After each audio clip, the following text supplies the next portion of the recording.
أعوذ بالله من الشيطان الرجيم بسم الله الرحمن الرحيم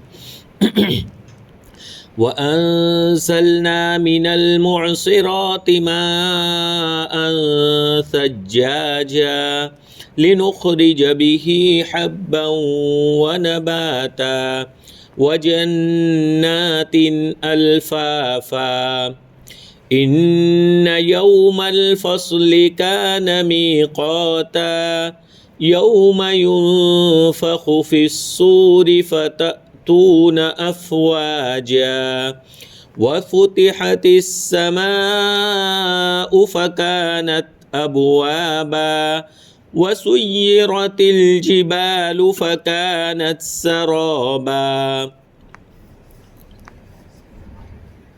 اور ہم نے بادلوں سے لگاتار بارش برسائی تاکہ اس کے ذریعے سے دانا اور سبزیاں نکالے اور گھنے گھنے باغات نکالے. یقیناً فیصلے کا دن وہ مقرر ہے جس دن سور میں پھونکا جائے گا، پس تم فوج در فوج آؤ گے اور آسمان کے دروازے کھول دیے جائیں گے اور آسمان کو کھول دیا جائے گا، پس وہ دروازے بن جائیں گے اور پہاڑوں کو چلا دیا جائے گا، پس وہ ریت کے ریزے ریزے کی مانند ہو جائیں گے. اللہ سبحانہ و تعالی اپنی قدرت کی نشانیاں، چونکہ بات ہوئی تھی اور سوال ہوا تھا کہ وہ لوگ آپس میں گفتگو کر رہے تھے جب قیامت کا تذکرہ آیا کہ قیامت کیا چیز ہے اور کیسے آئے گی، اور اس میں شک کر رہے تھے، تو اللہ سبحانہ و تعالی نے اپنی قدرت کاملہ کو ذکر فرمایا اور ساری نشانیاں بتلا دی کہ ہم نے یہ تمہارے لیے زمین کو بنایا، پہاڑوں کو بنایا، تم کو جوڑا جوڑا بنایا، یہ ساری کی ساری نشانیاں. اور انہی نشانیوں میں سے اللہ تبارک و تعالیٰ فرماتے ہیں کہ ہم نے آسمان سے بادلوں سے موسلادھار بارش برسائی، یعنی لگاتار برسنے والی بارش ہم نے برسائی. ہم اس بارش کو برسانے پر قادر ہے، جو بارش کو اللہ تعالیٰ روکنے پر بھی قادر، بارش کو برسانے پر بھی قادر، ان لوگوں کی آگاہی کو فیل کرنے پر بھی قادر. کہہ دے بھائی بہت آئے گی، کچھ نہ آوے، اور کہ کچھ نہیں، اب پلٹی گئی اور دشا چلی گئی اور اب تو یہ پھلانا آ گیا اور یہ چیز ہو گئی، اب بارش نہیں آئے گی، قحط سالی سا ہو جائے گا، موسلادھار بارش بھیج دے گے اللہ تعالیٰ. یعنی اللہ تبارک و تعالیٰ اپنی قدرت کو بتلا رہے. دیکھیے یہاں پر ہے کہ اللہ تبارک و تعالیٰ فرماتے ہیں کہ ہم نے بادلوں سے بارش کو برسایا، اور بعض آیتوں میں ہے کہ ہم نے آسمان سے بارش کو برسایا. اب سوال یہ کہ بارش آسمان سے آتی ہے یا بادلوں سے؟ اس سے معلوم ہوتا ہے کہ بارش بادلوں سے آتی ہے، اور آسمان سے جو بارش کہا گیا تو سما اور آسمان، ایک تو حقیقی آسمان ہے اس کو کہا جائے گا، اور ایک ڈکشنری اور لغوی اعتبار سے سما ما فوق الارض، یعنی جو چیز سر سے اوپر ہے اس کو آسمان کہا جاتا ہے. یعنی بادل بھی اوپر ہے تو اس اعتبار سے بادلوں کو بھی آسمان سے تعبیر کیا گیا ہے. لہذا آسمان اور بادل دونوں کا ایک ہی مفہوم ہے کہ وہاں سے بارش آتی ہے. لِنُخْرِجَ بِهِ حَبًّا وَنَبَاتًا، تاکہ اس کے ذریعے سے ہم نکالے دانا اور ترکاری یعنی سبزیاں، وَجَنَّاتٍ أَلْفَافًا، اور گھنے گھنے باغات. دیکھیں اللہ تبارک و تعالیٰ کا کلام، یہ اللہ تعالیٰ کا کلام ہے. ترتیب بھی تو دیکھیے، اللہ تعالیٰ نے بارش برسائی، بارش کے ذریعے سے تاکہ ہم نکالے، کیا نکالے؟ سب سے زیادہ ضرورت انسان کو غذا کی ہے، اور غذا میں بھی روٹی وغیرہ کھائے بغیر نہیں چلے گا. ایک مرتبہ سالن تنہا نہیں کھا سکتا، روٹی کھا سکتا ہے. تو سب سے پہلے فرمایا حبن، حبن کے معنی دانے، گیہوں ہے، باجرہ ہے، جو دانے ہوتے ہیں تو وہ سب غلہ جس کو کہا جاتا ہے. تو کہا کہ ہم نے غلہ اس کے ذریعے سے نکالا. پھر جب روٹی آ گئی ضرورت پڑتی ہے ترکاری کی، سالن کی تو فوراً پھر وہ نبات آ اور ہم نے سبزیاں پیدا اس کے ذریعے نکالی. ترتیب نکلتا ہے بارش سے سب ساتھ میں, لیکن ذکر کرنے میں بھی کیسی ترتیب. اور پھر وہ جنات الفافا اور گھنے گھنے باغات نکالے. باغات میں پھل فروٹ ہوتے اور وہ تو کھانے کے بعد بطور تفقع کے کھائے جاتے ٹیسٹ کے طور پر. تو یہ ترتیب بھی یہی رکھی ہے کہ جو چیز پہلے ضرورت تھی اس کو پہلے ذکر کیا. اللہ تعالیٰ فرماتے ہیں تاکہ ہم اس کے ذریعے سے غلہ اور ترکاریاں نکالے اور گھنے گھنے باغات نکالے. دیکھیے اللہ تبارک و تعالیٰ نے یہی بارش الگ الگ جگہ برستی ہے. ایک ہی جگہ میں ایک ہی ساتھ یہاں کیلے کا درخت ہے, اس پر کیلے آتے ہیں, پتے بھی الگ ہوتے ہیں, اور ادھر قریب میں ہی آم کا درخت ہے تو اس کے اندر پھل کے اندر کھٹاس کہاں سے آئی, یہاں میٹھاس کہاں سے آئی. یہاں ہر پھل اس کو دیکھو الگ طرز کا. اور گیہوں کے اندر سے جو گیہوں اگتا ہے تو اس میں بالی آتی ہے.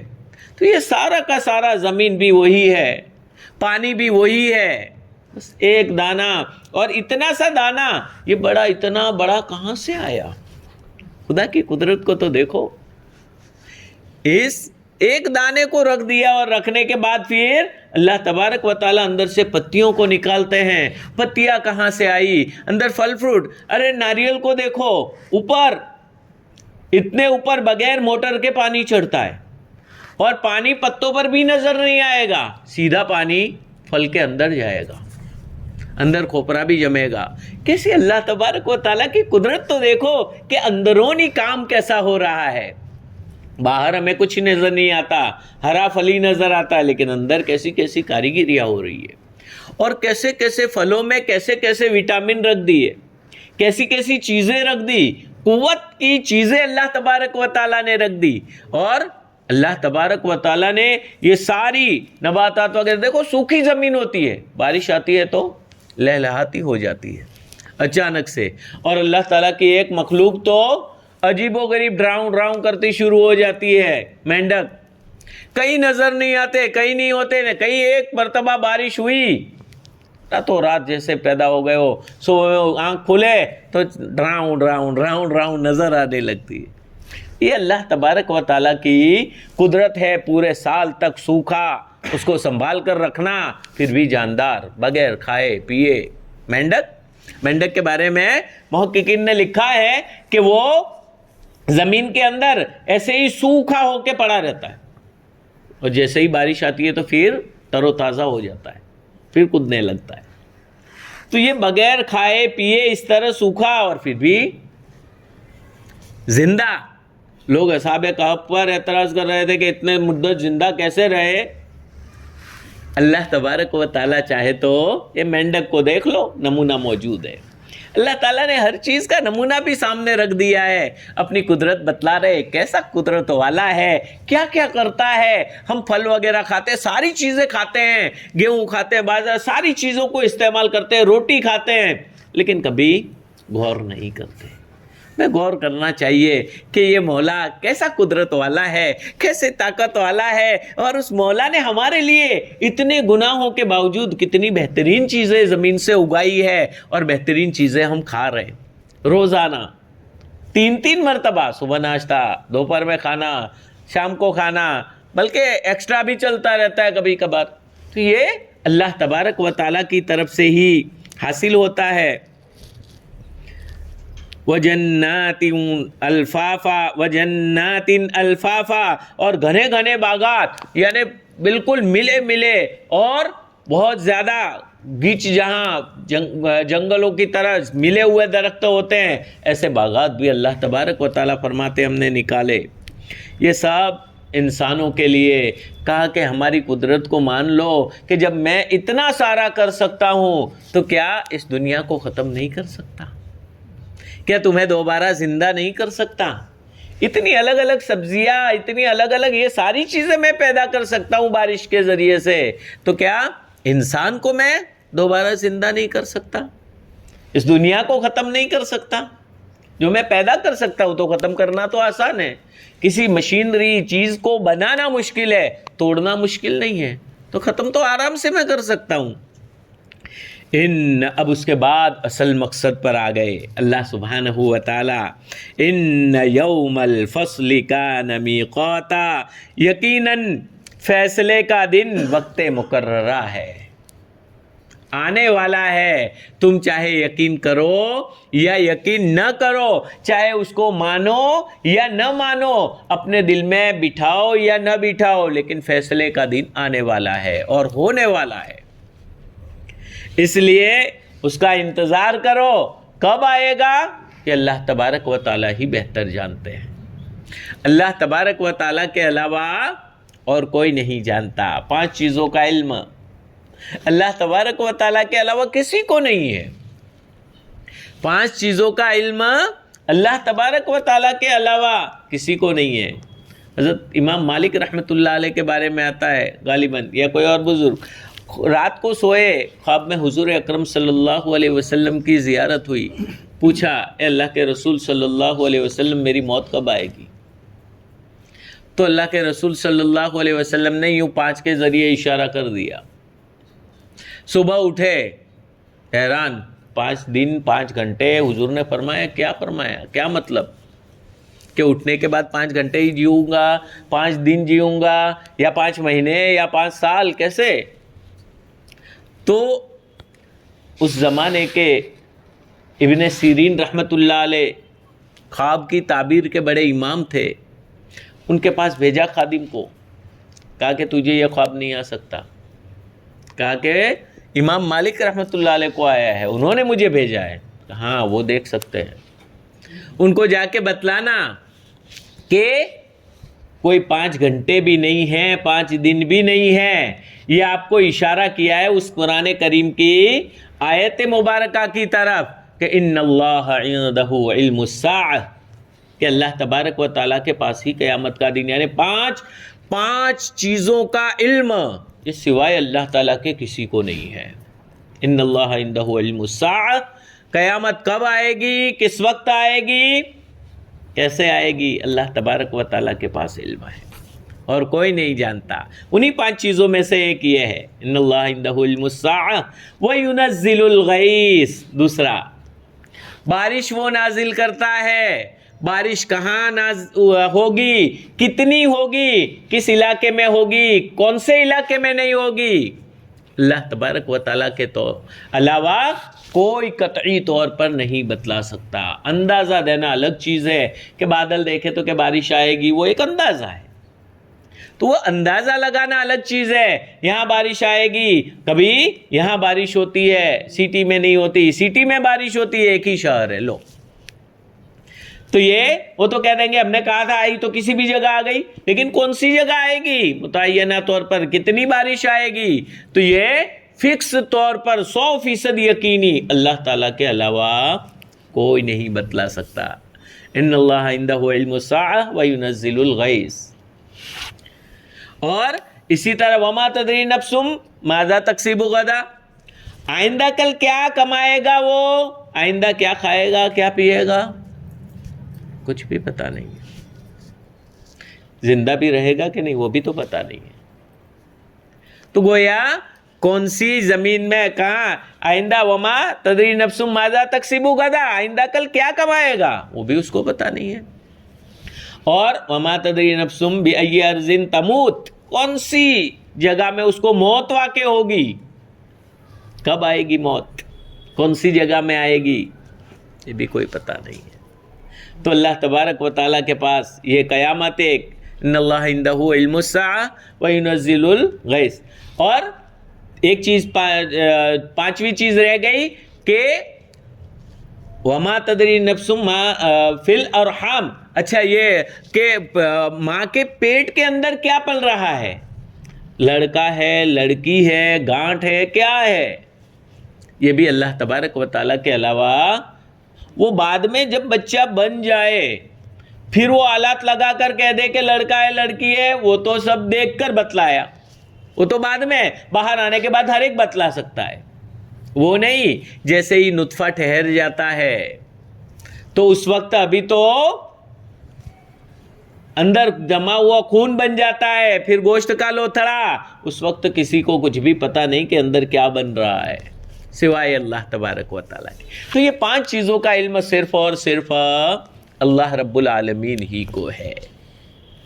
تو اسی کی طرف اشارہ فرمایا، امام مالک رحمۃ اللہ علیہ سمجھ گئے کہ اس کا علم کسی کے پاس نہیں، تو اسی طرح سے قیامت کا بھی علم کسی کے پاس نہیں، اس لیے حضور اکرم صلی اللہ علیہ وسلم کو بھی قیامت کا علم نہیں تھا۔ یہ صرف اللہ تبارک و تعالیٰ نے فرمایا کہ بس آنے والا اتنا سمجھ لو کہ یقیناً قیامت کا دن یہ وقت مقررہ ہے، اللہ تعالیٰ جانتے ہیں۔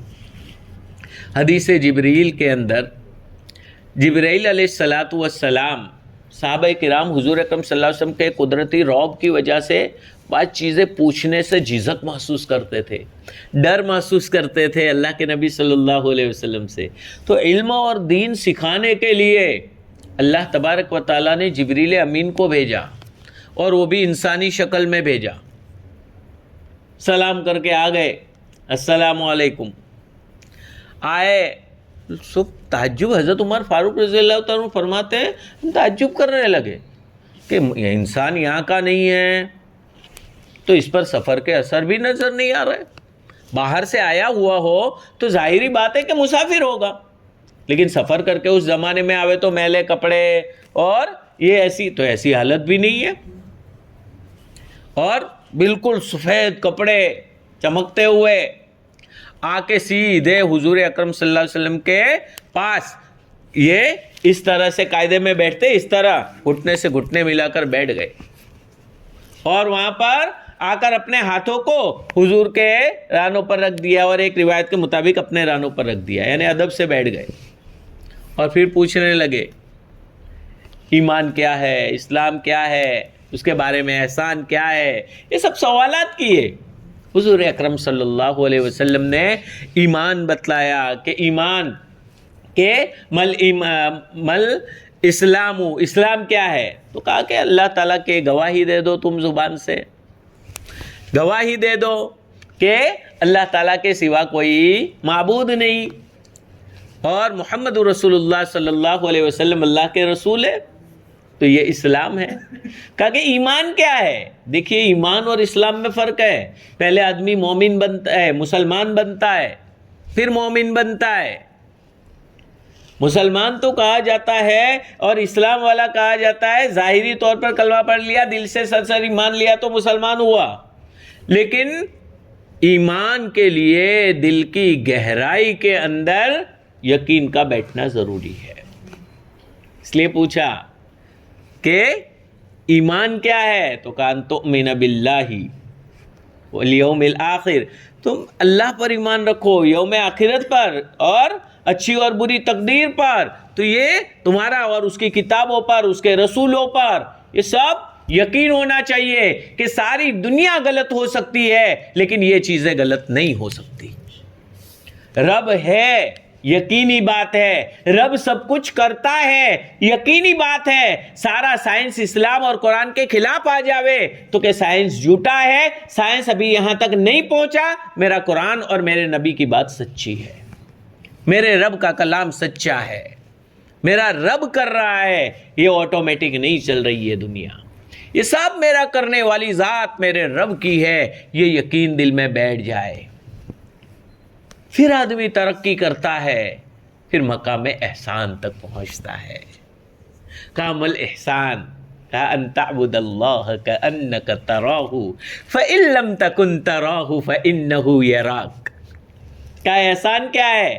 کا احسان یہ ہے کہ اللہ تبارک و تعالیٰ کی اس طرح عبادت کرو گویا کہ تم اللہ تعالیٰ کو دیکھ رہے ہو، میرا رب میرے سامنے ہے، میں میرے رب کے سامنے کھڑا ہوں، میرے رب کے سامنے جھک رہا ہوں، میرے رب کو میں دیکھ رہا ہوں۔ اس طرح سے اگر اتنی کیفیت تک نہیں پہنچ سکتے تو کم از کم یہ کہ میرا رب مجھے دیکھ رہا ہے، میری ہر حرکت پر میرے رب کی نظر ہے۔ خدا کی قسم اگر اتنی چیز دل میں بیٹھ جائے انسان کبھی کوئی گناہ نہیں کر سکتا، نہ تنہائی میں کر سکتا ہے، نہ دیکھتے ہوئے۔ اللہ تبارک و تعالیٰ یہ چیز ہم سب کو نصیب فرمائے۔ بہت کمزوری ہے، بہت کمزوری ہے کہ اللہ تبارک و تعالیٰ دیکھ رہے ہر وقت، یہ تصور جمانا، یہ سوچ ہمارے اندر ہونا تو گناہ کرتے وقت کہ میرا رب مجھے دیکھ رہا ہے اور میں گناہ کروں، گناہ نہیں کر سکتا انسان۔ اولیاء اللہ کو یہ کیفیت حاصل ہو جاتی ہے۔ اللہ تبارک و تعالی ہمیں بھی ایسی کیفیت نصیب فرمائے۔ تو یہ قیامت یہ ایسی چیز ہے۔ پھر پوچھا جبریل امین نے کہ متی الساعہ، قیامت کب آئے گی؟ اللہ کے رسول صلی اللہ علیہ وسلم قیامت کب آئے گی؟ اللہ کے نبی صلی اللہ علیہ وسلم نے فرمایا مل مسئول عنہا اعلم بالسائل اعلم من السائل، کہ جس سے پوچھا جا رہا ہے وہ پوچھنے والے سے زیادہ جاننے والا نہیں ہے، یعنی تم نہ میں برابر اس میں، نہ تم جانتے ہو نہ میں جانتا ہوں، اس لیے کہ یہ چیز تو اللہ تعالیٰ نے خالصتاً اپنے پاس رکھی ہے، وہ رب ہی جانتا ہے۔ تو گویا قیامت کب آئے گی اس کا علم اللہ رب العالمین کے علاوہ کسی کو نہیں، لیکن آنا یقینی ہے، قیامت آئے گی اور انصاف ہوگا اس دن۔ تو ان یوم الفصل کان میقاتا، وہ انصاف کا دن یقیناً وقت مقررہ ہے اس کا، یوم ینفخ فی الصور، جس دن سور میں پھونکا جائے گا۔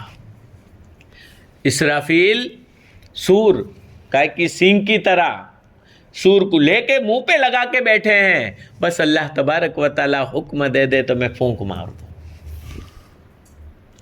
2 مرتبہ نفخہ ہوگا، ایک نفخہ اولا، ایک نفخہ ثانیہ۔ نفخہ اولا ہوگا، پہلی مرتبہ جب سور پھونکا جائے گا، جو زمین پر ہے سب ختم ہو جائے گا، جو زمین پر ہے سب کچھ ختم، آسمان ٹوٹ جائے گا، سورج بے نور ہو جائے گا، یہ ساری زمینیں اٹھا لی جائے گی اور انسان سارے کے سارے ختم ہو جائیں گے، جنات ختم، سارے جاندار ختم، سب ختم، یہاں تک کہ دوسرے فرشتے بھی سب ختم، کوئی باقی نہیں رہے گا۔ اللہ تبارک و تعالی پھر فرمائیں گے لمن الملک اليوم، اے بڑائی کے دعوے کرنے والے بتاؤ آج بادشاہت کس کی ہے؟ قرآن کہہ رہا ہے لمن الملک اليوم، آج بادشاہت کس کی ہے، آج حکومت کس کی ہے؟ پھر کوئی نہیں، اللہ تبارک و تعالیٰ ہی جواب دیں گے للہ الواحد القہار، ایک زبردست اللہ کی حکومت ہے۔ اس کے علاوہ کہاں گئے دنیا کے بڑے بڑے دعویٰ کرنے والے، دنیا میں فرعون بن کے پھرنے والے، دنیا میں خدائی کا دعویٰ کرنے والے، دنیا میں اپنے آپ سے خود آٹومیٹک سب کچھ کرنے کا دعویٰ کرنے والے، اپنے مال پر گھمنڈ کرنے والے، اپنی چیزوں پر گھمنڈ کرنے والے کہاں گئے؟ اپنے عہدوں پر گھمنڈ کرنے والے وہ کہاں گئے؟ کہاں کون ہے؟ آؤ تو ذرا سامنے، سب ختم ہو جائے گا۔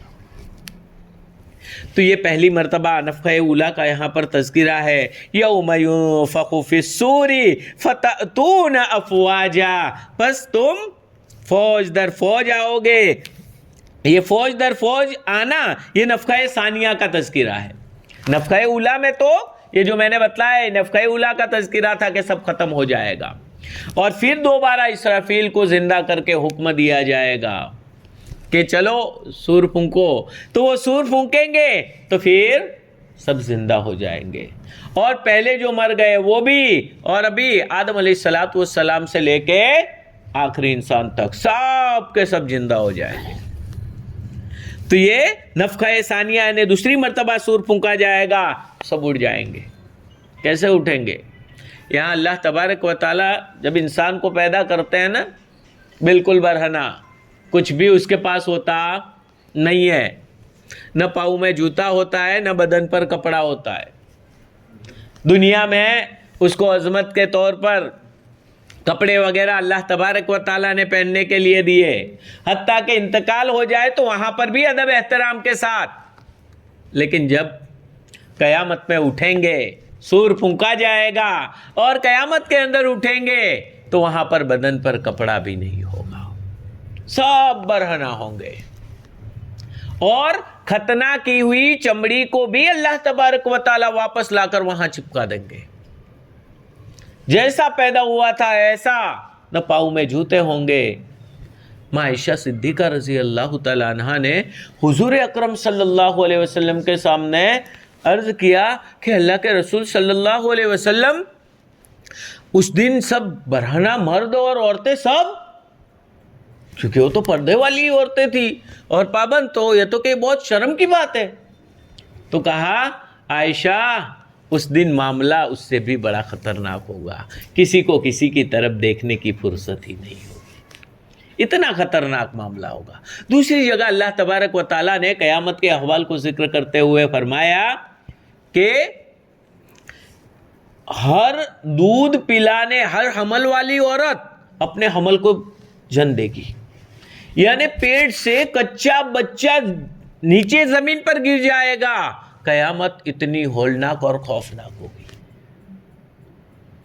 اور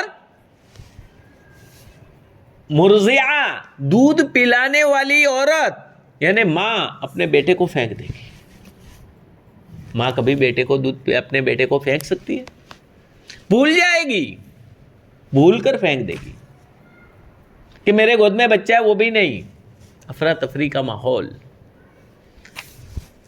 کیسی حالت ہوگی ذرا اس وقت ہماری، یہ سوچنا چاہیے۔ اللہ تبارک و تعالی ہمیں عمل کرنے کی توفیق نصیب فرمائے۔ وقت ہو گیا، 10 بج گئے، اس لیے اب انشاءاللہ یہیں سے آئندہ پیر کو انشاءاللہ تفسیر کریں گے۔ اسی طرح کی خوبصورت تفسیر سننے کے لیے ہمارے چینل کو سبسکرائب کریں۔